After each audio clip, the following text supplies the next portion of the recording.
look down. Don't look right at the screen.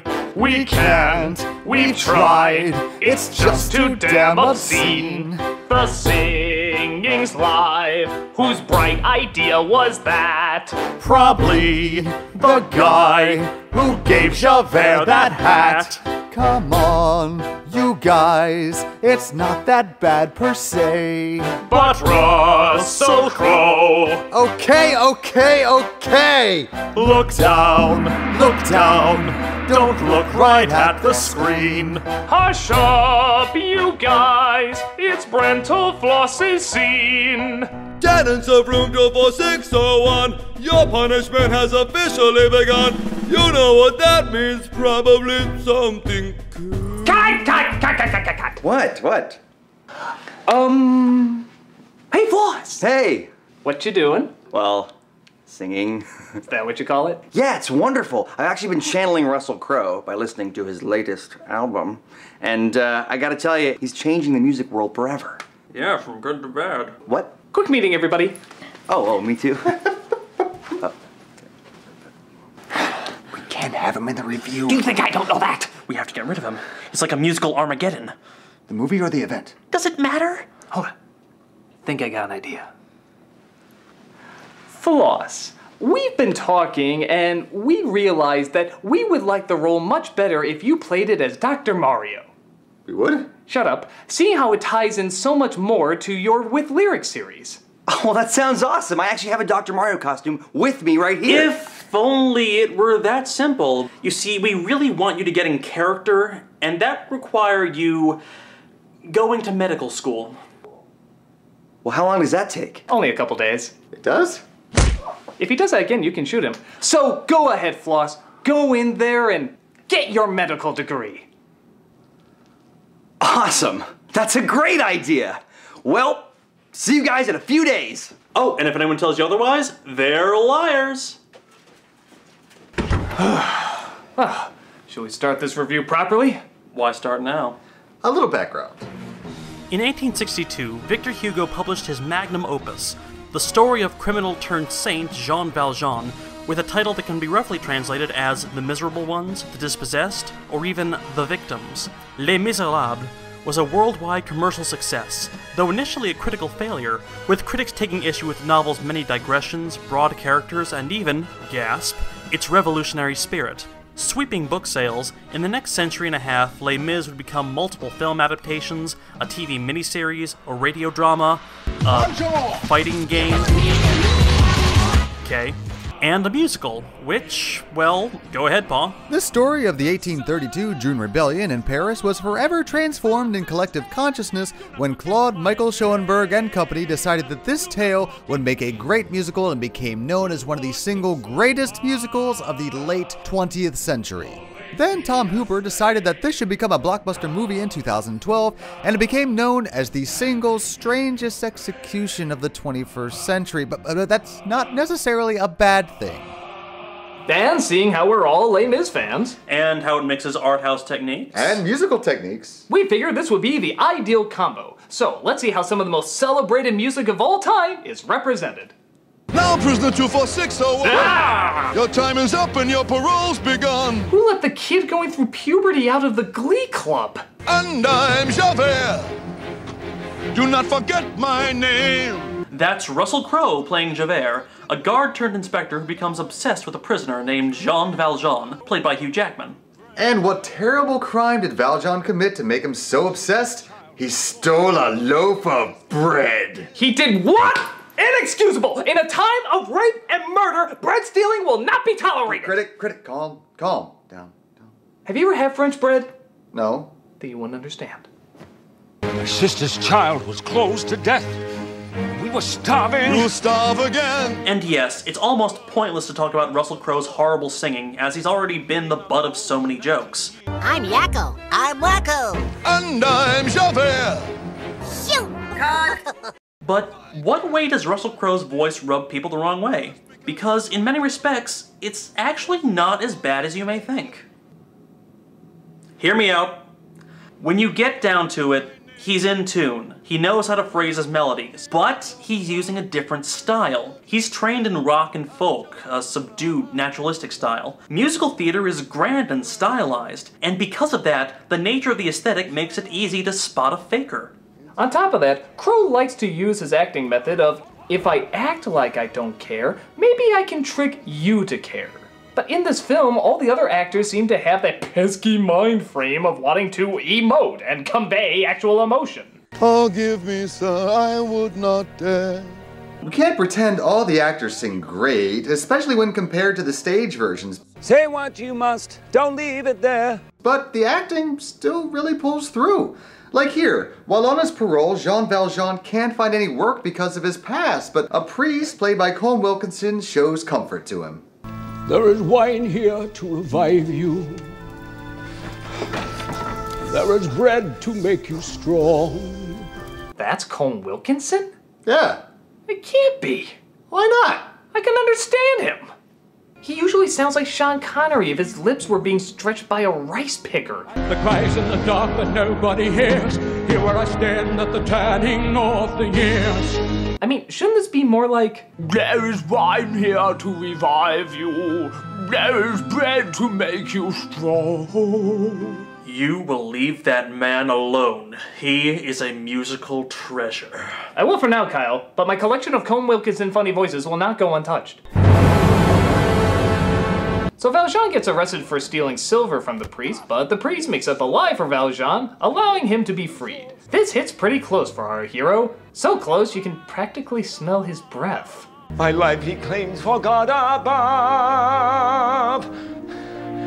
Can such things be? Jesus, guy, take a few steps back. I can see the scenery you've been chewing between your teeth. Yes, and the wide range of scenery is impressive too.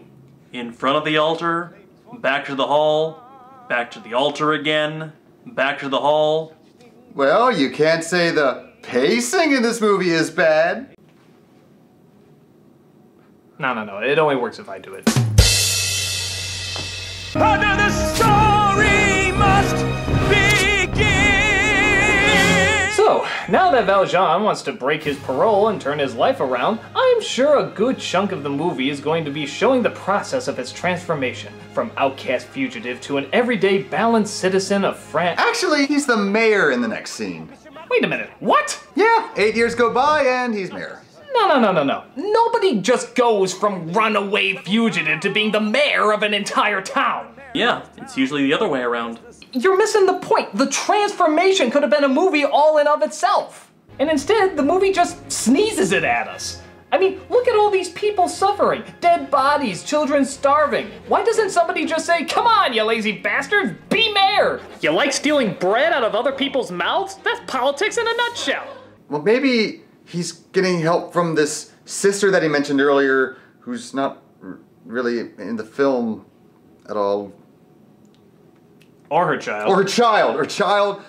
And he or she grew up to become president, or whatever, you know, that's how you do. French people have presidents.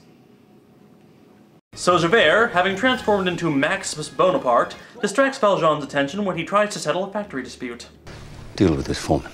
I might have known the cat had claws. I might have guessed your little secret. This results in the factory worker Fantine, played by Anne Hathaway, being tossed out, while Valjean is congratulated by Javert for not being recognized by him. It seems to me we may have met. Your face is not a face I would forget. Way to bring in that Broadway training there, Hugh. Forget. So Fantine goes into the cruel, cruel world, selling her hair, her teeth, and ultimately herself so she can support her child. Why? Hasn't she heard? She can be mayor in a jump cut! Hell, by the time this movie is over, she'll probably be the Queen of France! Next to Valjean's niece or nephew president. Put a sock in it. Okay. This leads to the big I Dreamed a Dream performance, and... It's fantastic! It's all done in one shot, it keeps the intimacy close, and Hathaway's voice and performance knocks it out of the park. The choice of moving the scene to after she becomes a prostitute and not just after she loses her job makes the moment all the more heartbreaking as well. It carries shades of Falconetti as Joan of Arc. If the rest of the film were this passionate, we would not be doing this review. In fact, I think you'd be hard-pressed to find anyone who wasn't blown away by this scene. Who the hell? I'll get it. How dare you do a musical review without me? The world has to hear my angelic voice. Ah, jeez. Don't you want to hear what I really thought about Anne Hathaway's performance? It's not that, it's just... we already have enough reviewers. Kyle, deal with it. I might have known the cat had claws, I might have known the bitch could bite, I might have guessed your singing secrets. Okay, if you're going to insult me, don't do it in song. Fine, I'll just say it's my turn to shine and shut the door on you.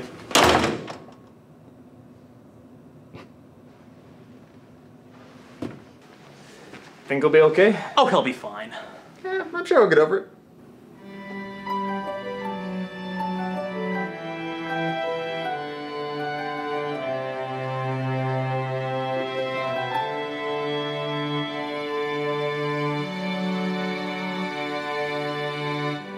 I dreamed I'd be in this review.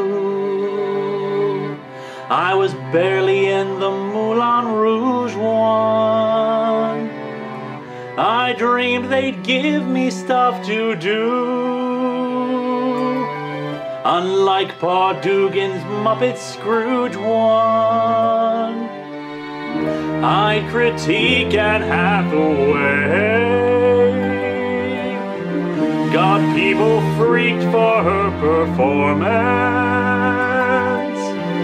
She banged the whole thing in one take, like that's some impressive feat. Broadway actors do that nightly.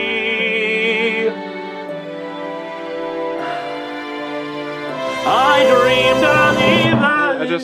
I was grabbing my iPod. I'm not trying to do a one-take You're doing like a... here. You're Out of the way. I dreamed a perfect Les Mis film, where Russell Crowe sung smooth and groovy. I dreamt the singers weren't so shrill, but then woke up and watched this movie. Sorry, I just kind of forgot my eyes. I dreamt I'd be in the Deeds. I dreamt the things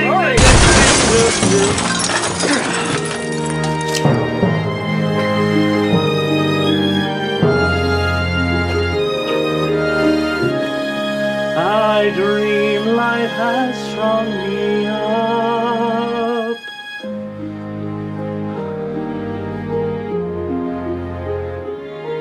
I dream. Here's your hat. Get in the corner! Sorry, all right.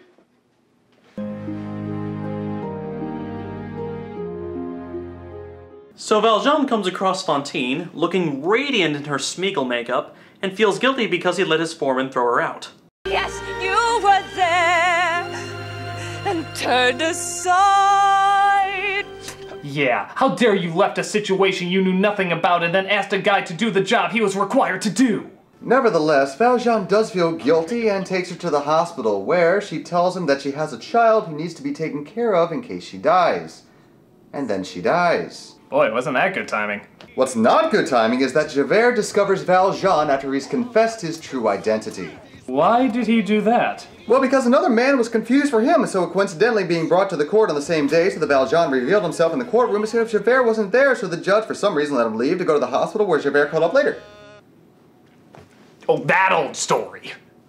But Valjean escapes and vows to look after her daughter Cosette, who lives with Sacha Baron Cohen and Helena Bonham Carter. Why didn't you use their character names? Because it's Sacha Baron Cohen and Helena Bonham Carter. That's who they always play. Tells a saucy tale, makes a little stir.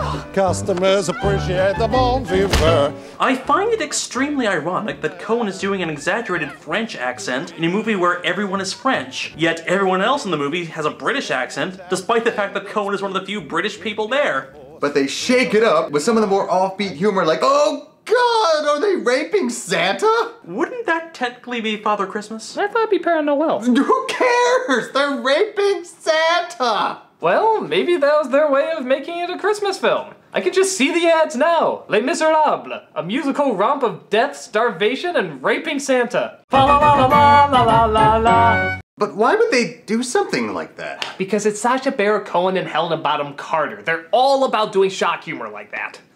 That is not the only reason.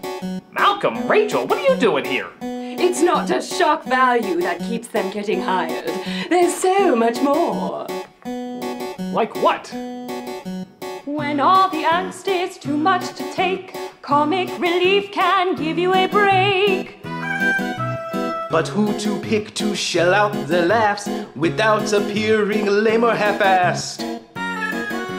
When you need two Brits, seasoned and legit, both crazier than shit, there's one pick for it. Sacha Baron Cohen and Helena Bonham Carter, want to spare with crazy hair, well here's a starter. Both a little nutty and often very slutty. You want to see variety? Well, too bad, buddy. No need for a big audition. Needn't look all over town. They can really phone it in when Mr. Button's not around. Sacha Baron Cohen and Helena Bonham Carter. If you make it easier, they won't try harder. Grab a costume and throw them in a room. They get a tacky giggle and the plot resumes. There's no point in trying to hate them. They'll just come back with much more ardor. They become their own cliche. At least it gets some stable pay. So give a hearty what the hey. Today the players known as Sacha Baron Cohen and Helena Bonham Carter. Sacha Baron Cohen and Helena Bonham Carter.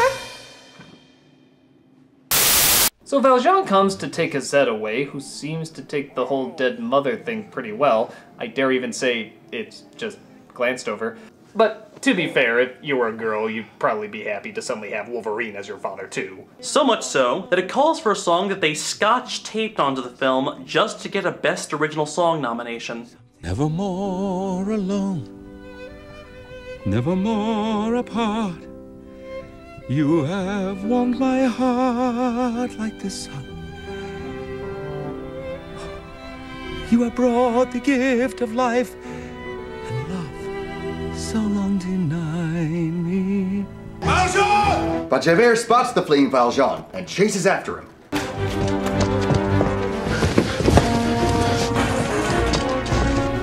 Not since I shook my head in a room with no lights on have I seen an action scene so well shot. But luckily, he is helped out by a person he saved from a runaway cart earlier. You saved my life, Monsieur Fauchelevent.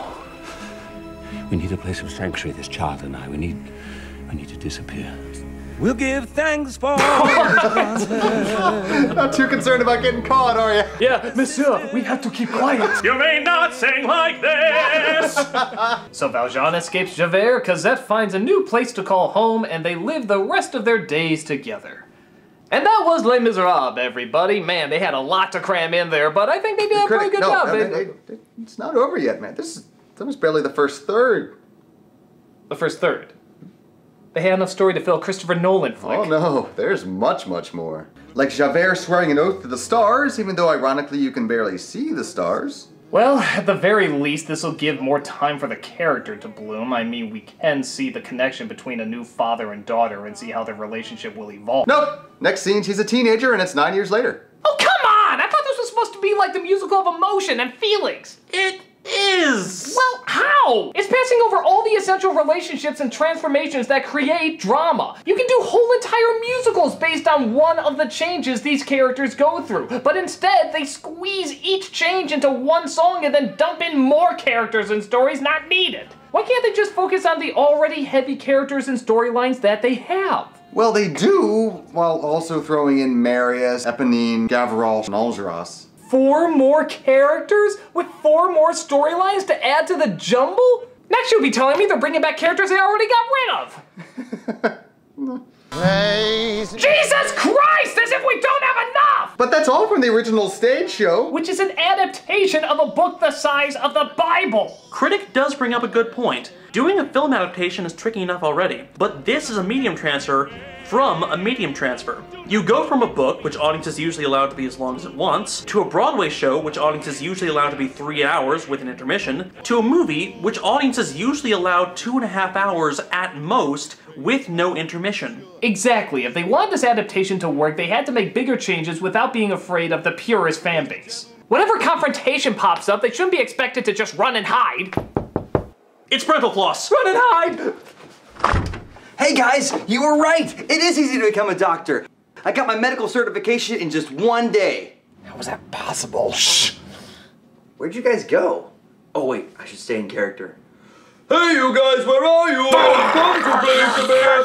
I am here for that. Do not forget me, do not forget my name. 24601. They don't seem to be here. Maybe they're in the lobby.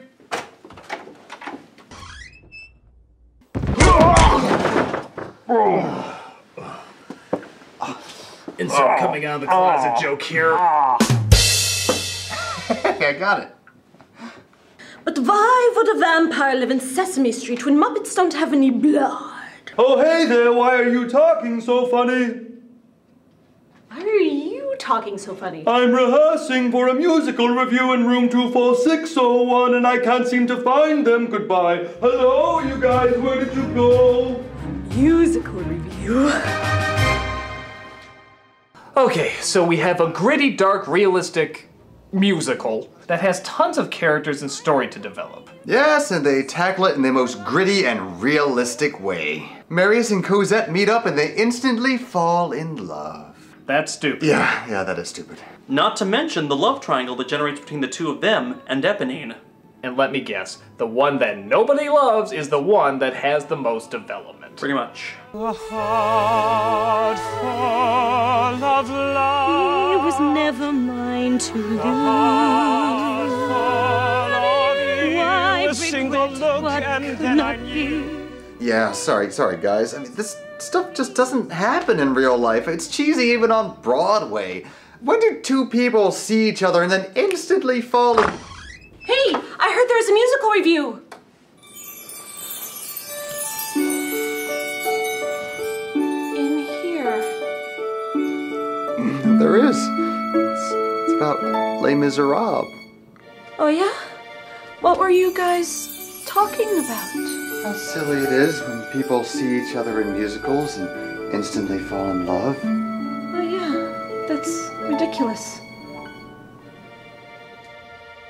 It's weird. We're so used to hearing that kind of song. And yet, when you think about it logically, it's so obviously wrong. In real life, it can take so much time just to find a good guy. In real life, it can be really hard just to tell someone hi. But in a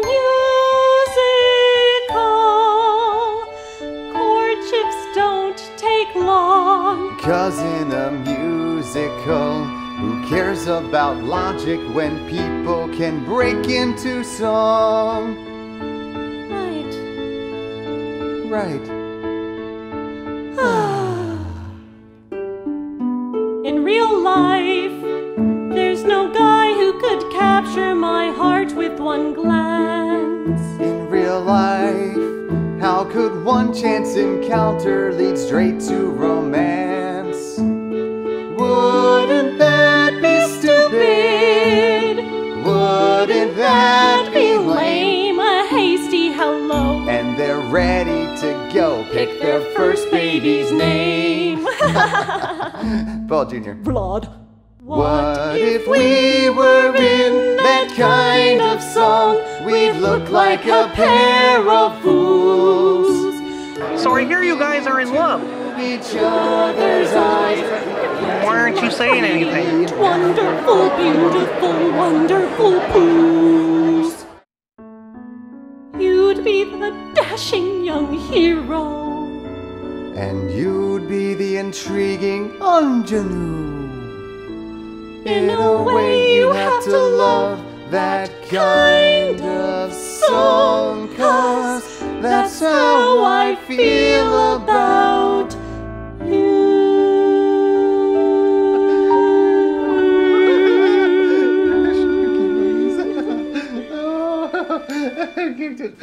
Use my snookies. Are you my snookies? This review is carrying more subplots than the movie. Well, at least we couldn't possibly add any more. Guys, you won't believe what I saw. No! No! It was a platypus bunny. What's a platypus Don't ask, we'll never let you drawn in! But it had plant-colored skin. It had a tail made out of webbed feet. Ow! Tail made out of webbed feet. I'm sure it's not as impressive as it sounds. Well, I suppose this is as good a spot as ever to take a break. But we have to do it in traditional Les Mis style. How? With a song big enough to bring people back, but not too big as to overshadow the final song. Oh, you mean like...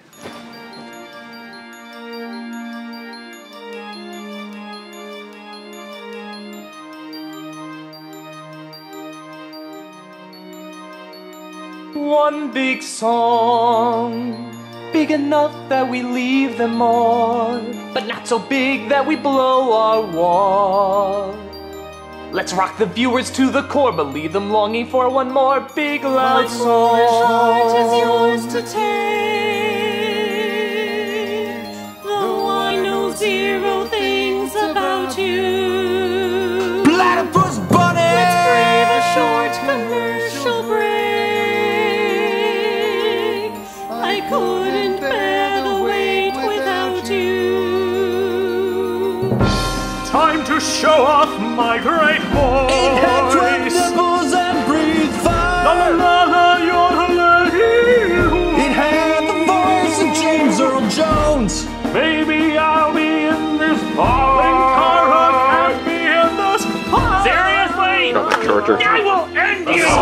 My email? This song. Bangs. Let's end. For the memories. Act one. At vampire.com. Platypus bunny! Where's the critic? I don't get it. Where in God's name did they go? Got my PhD so quickly, though I got it from Russell Crowe. We don't need any more help with this review. I got it covered with my current crew. So kick your seat back and grab a couple beers. Watch this commercial with our voices ringing in your ears, singing this. One song big, big song one big song.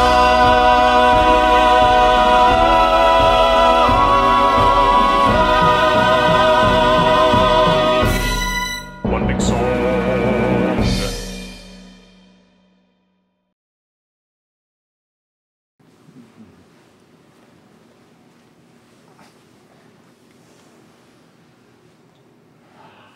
So, just to recap.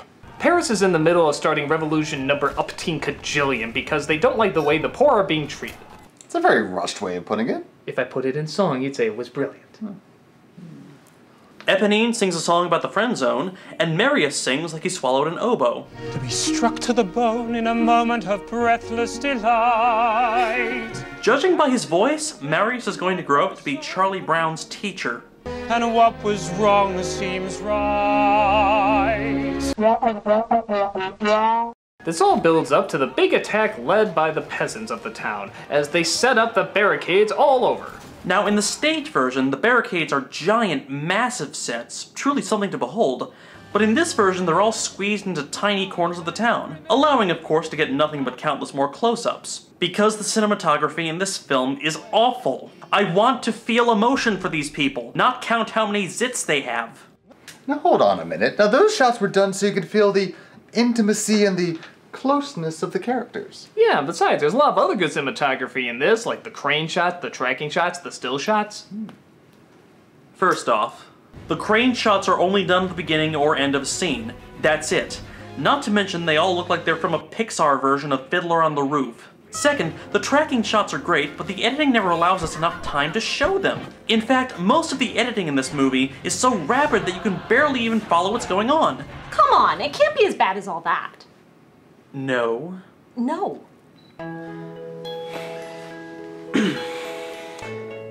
I enjoy the cinematography. Not now. What? You have something to sing about. Doesn't matter, he hasn't had a song yet.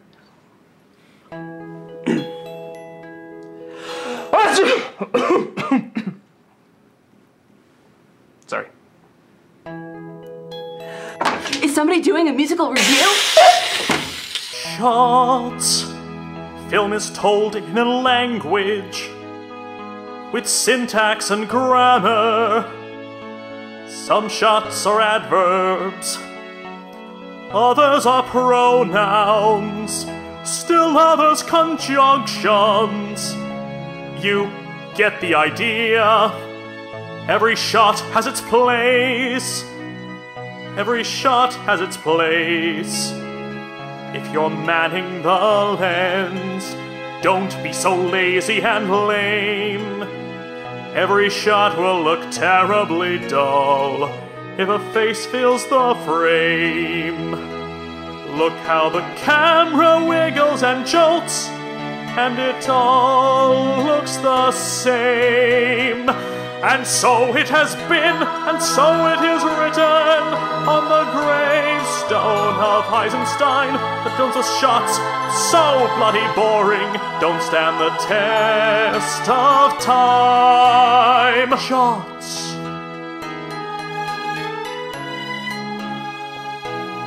Lord, tell directors how to shoot movies. Make them on par with student films at least. Tell them how to shoot movie stars. Well, I'm just so glad that I could finally do a solo for all of you. Should we talk about our interests or hobbies? Why? When we're so in love. Hey, there's a Buffy marathon going on downstairs. Girl power and vampires. God blocker! So Eponine disguises herself as a boy, which is pointless seeing how there's clearly women in the barricades in this version, and sacrifices her life to save her not-boyfriend. I'm here. All I need to know what rain. We'll make the flowers blow.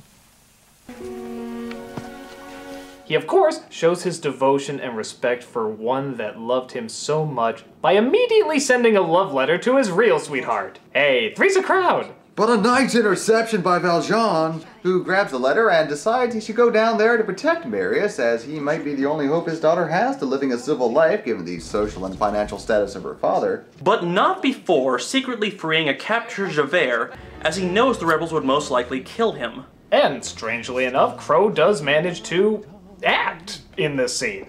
For a brief moment, it actually sounds like he gives a damn. Once a thief, forever a thief. What you want, you always steal. Yes, Valjean, you want a deal. Shoot me now for all I got. There he is. There's the autopilot schmuck I remember. He sucks so much. He has Oscars.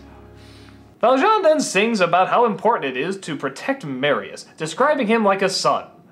A son he's only known for a few minutes. On high,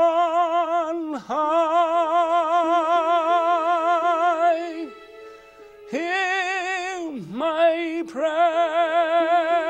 This is especially disrespectful to the original, as the song was supposed to be sung quietly and soothing. Here he belts it out. If I die,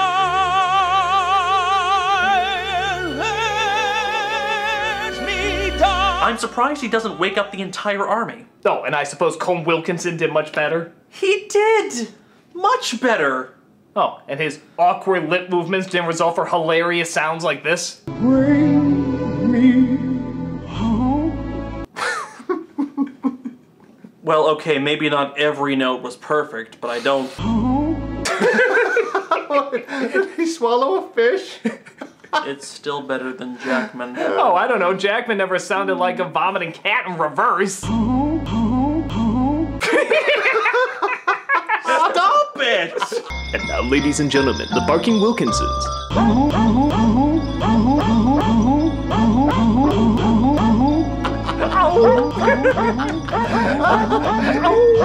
It does sound like a twat. The next day, it looks like our revolutionaries have no chance. You have no chance! In one of the more touching scenes, the young boy Gavroche sacrifices his life to fight for what he believes in. This leads to the final battle between the soldiers and the rebels. Oh, I do hope it's all done in close, tight shots so that nobody can figure out what's going on.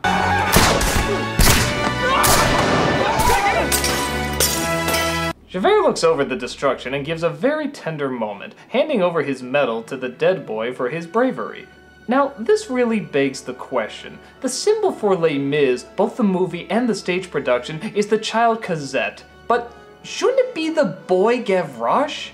I mean, what does Cosette do? She looks scared and gets married. Gavroche is constantly active, sacrifices his life, and has much more of a character. Why isn't he the symbol of the movie? Because he can't do this.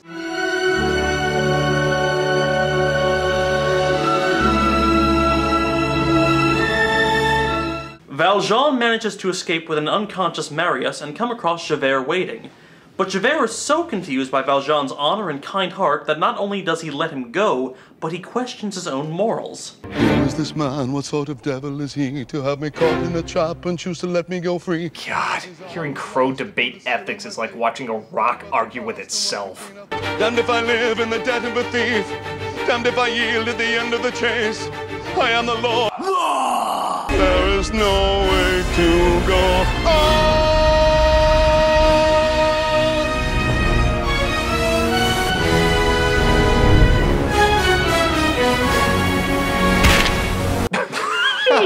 Really?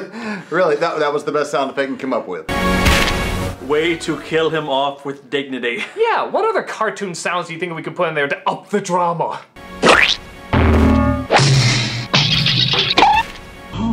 Hey! I'm sorry, I couldn't resist. So Marius speaks with Valjean on the Titanic and tells him that he wants Marius to marry his daughter, but he can't be around for it because reasons that are explained much, much better in the book. His fault, Cosette, this must be faced. If he is caught, she is disgraced.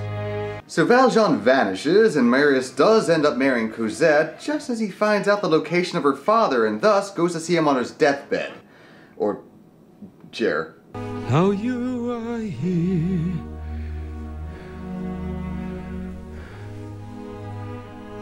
Again beside me. And is it me, or does a guy who's about to die actually look better than he did at the beginning of the movie? Come with me, with chains will never bind you. I am ready for tea. So Valjean finally passes, the spirit of Fantine is there to greet him, and all the souls who perished are joined again next to the sculpture that even Napoleon called a giant eyesore.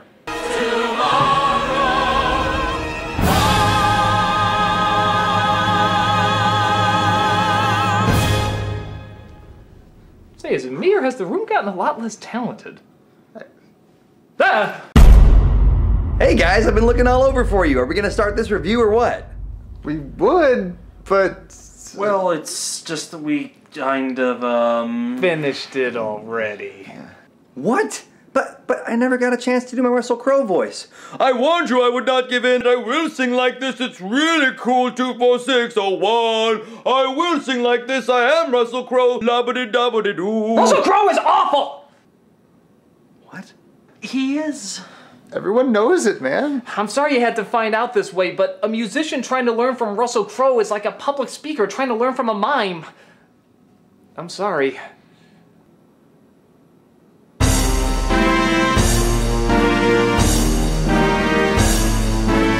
are these jerks, this group of critical nerds, to denigrate Russell Crowe and make me feel like a turd? All it would take is just a minute or two, but now they won't let me sing. Russell Crowe, what would you do?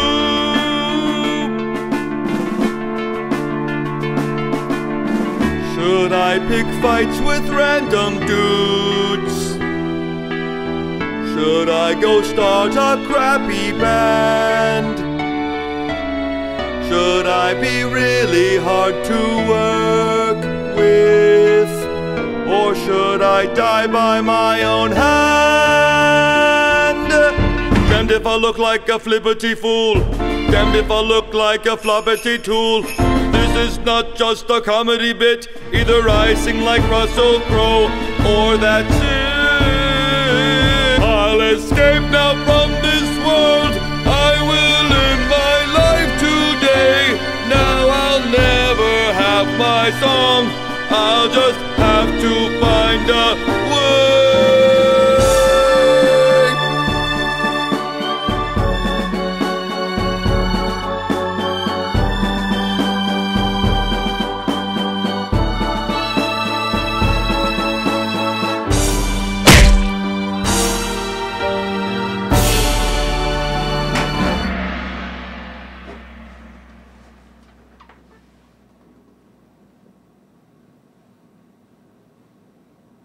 So, final thoughts on the movie? Well, I think it's great.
Well, what the hell kind of a conclusion is that? We need some kind of opinion to force on viewers. Yeah.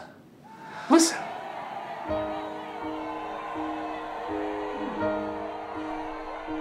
Do you hear the critics sing? Sing about how they don't agree. It is a metaphor for life when mouths are big and speech is free. When the pundits all concur, you need to pinch yourself because you must be dreaming. If that happens, it never does.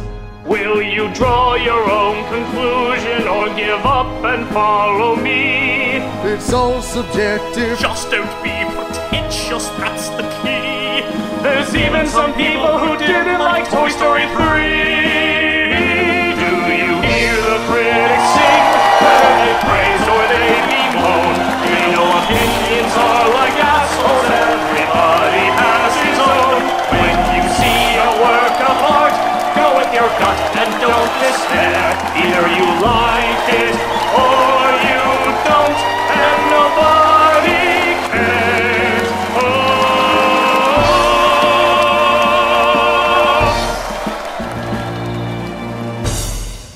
Ow! Ow!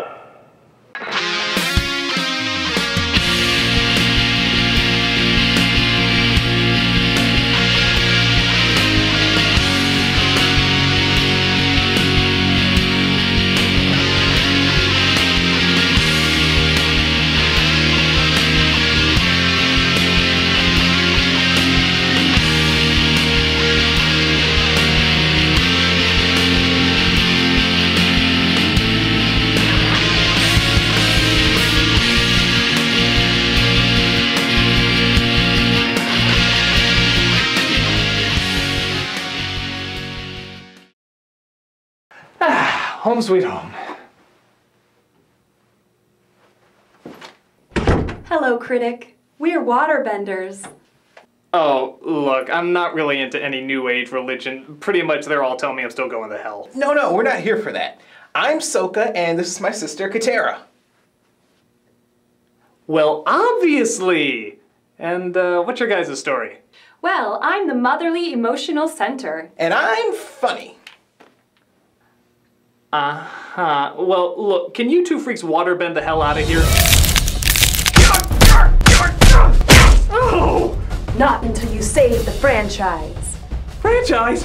What franchise? There's a great evil that has damaged our world, and only you can restore balance. What are you talking about?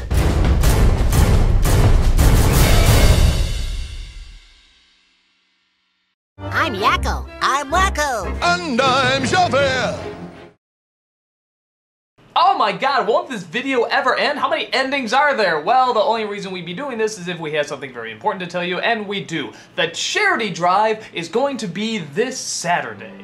On August 24th, starting at 12 p.m. Central Time and going to 3 a.m. Central Time, going from Saturday to Sunday, we will be doing a charity drive for One Step at a Time camp. This is a camp for children who have cancer. A place where kids can go to be kids again. To build good relationships, good friends, and just have a wonderful time. And we want to support a cause that good as much as we can. Any contribution you make will be tax deductible, and all proceeds, minus the extra international shipping charges, will go directly to the charity. Guys, these are good people doing good things, and we hope you can find it in your heart to show how much we appreciate them. Show your support for a wonderful cause. We hope to see you guys there.